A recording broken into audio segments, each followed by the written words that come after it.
we welcome Barbara Rush.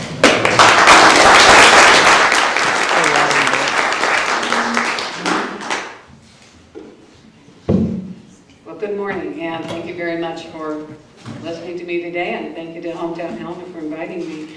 I am going to talk about the Helena schools and school reform this morning. All the views I will express are my own. They're not from any group or organization, just from me. But I'd like to give a little of my background first. I am a retired teacher from the Helena School District. I taught special education contained classrooms for educable youngsters. I also taught resource programs for learning disabled, pull-out programs for learning disabled children. I also taught over the years 4th grade, 3rd grade, and 5th grade. My educational background, I have a bachelor's in early childhood education. I also have an endorsement on my teaching certificate, which is now expired, but and special education from Carroll College. And in addition to that, I have a master's in children's literacy. So what I want to talk about today is school reform, and I guess as we all know, school reform is a federal program.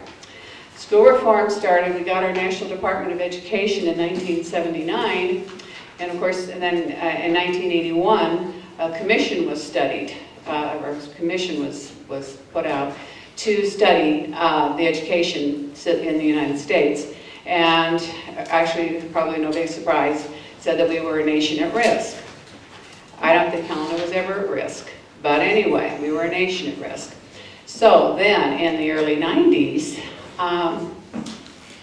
we had a reenactment of the Elementary and Secondary Education Act, and that's commonly known as Title I.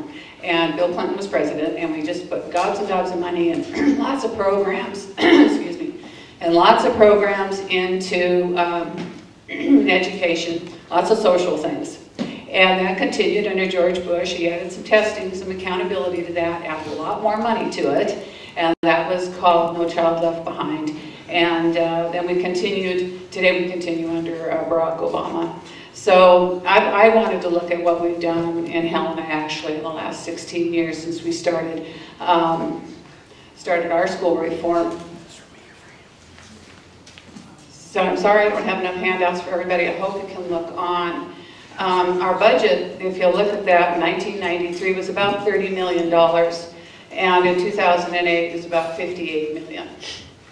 So if you turn the page, we can look at enrollment, and they'll see that enrollment went up, and then came back down again. Our cost per student going from about $3,800 per student up to $7,300. And I apologize for not having a PowerPoint. I would have done it. I hadn't realized that they had the facility here for that. And if you'll turn the page, then let's look at academic achievement. And so what we did, we got the scores that we could get. This is the proficient and advanced students combined, and it's by percentage. And we can see that at Capitol High School, these are 11th graders from 2001 to 2007. In reading, we actually declined in the percentage of students that were proficient and advanced. In language arts, we gained. In math, we declined. In social studies, we declined. In science, we gained some. So those are the academic scores for Capitol High School. We couldn't compare after 2007 because the test was changed from the Iowa Basics or federal test to the CRT. But if you'll turn the page, we can see how we're doing at Helena High School, and you'll see that actually Helena High School in the years from 2001 to 2007 declined in the number of students, the percentage of students that are proficient and advanced. And if you look at the last page, then you can see that as of 2010, and this is from, all these figures are from the Office of Public Instruction. This last is from actually the school district website, and it's comparing averages and state averages, and you can see the Helena School District is in yellow, the state average is in blue. So you see that actually the Helena School District is below state average in math at every grade level. In addition to that, school dropout rates, as you might know, the state average is 18%. We have 22% dropout rate at Capitol High School, and we have 25% dropout rate at Helena High School. As I recall, back in the early 90s when we started school reform, our dropout rate was about 17%. So, I'm sorry to bring the bad news, but that to me is not really a sterling record. You just have to ask the question, why are we in this situation? Why aren't things going along better than they are academically? And I have an answer to that. My answer is simply that we're doing not all academic focus, but a lot of social. And so I'd like to give some examples of some of the programs that I disagree with.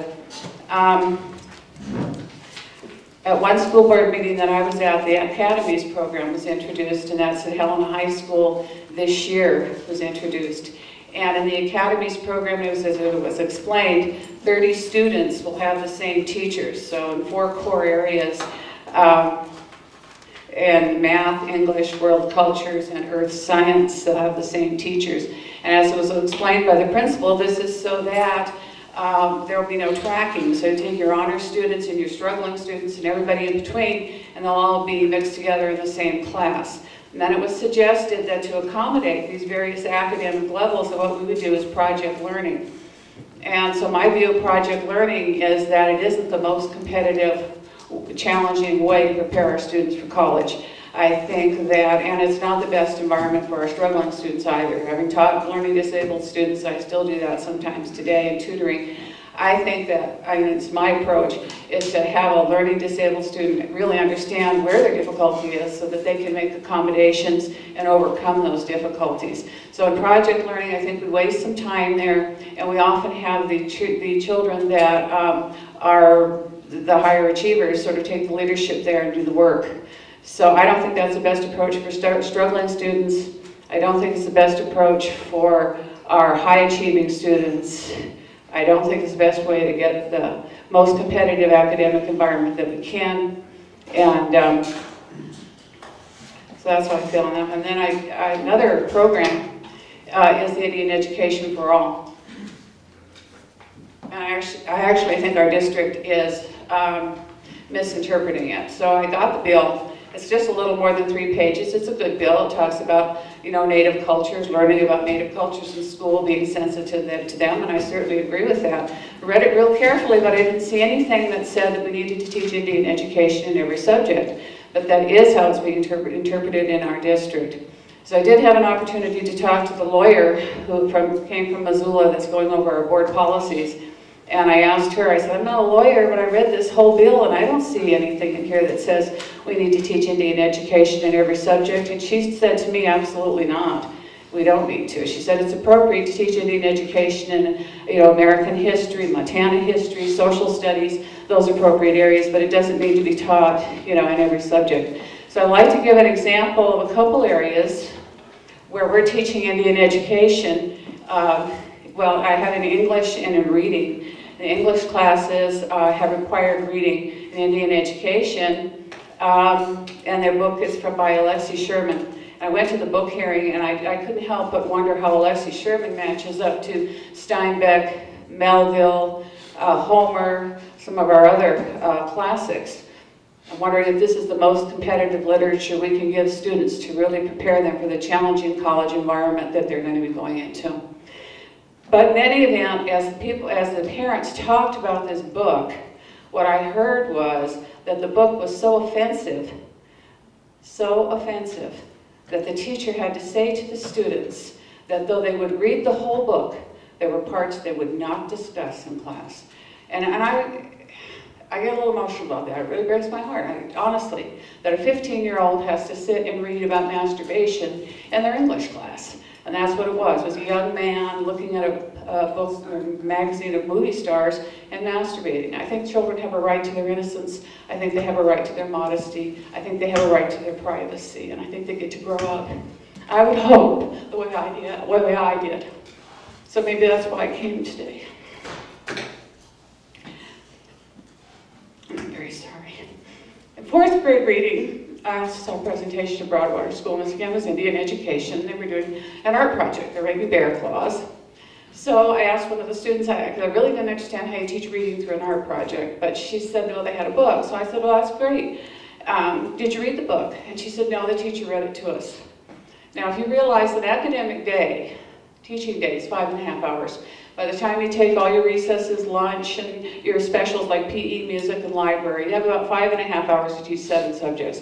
And it's a pressure cooker. It's very difficult, and I admire our teachers greatly, so anything I'm saying today is not criticizing our teachers. I love them very much, and I was one myself. So they're in there trying to, do this.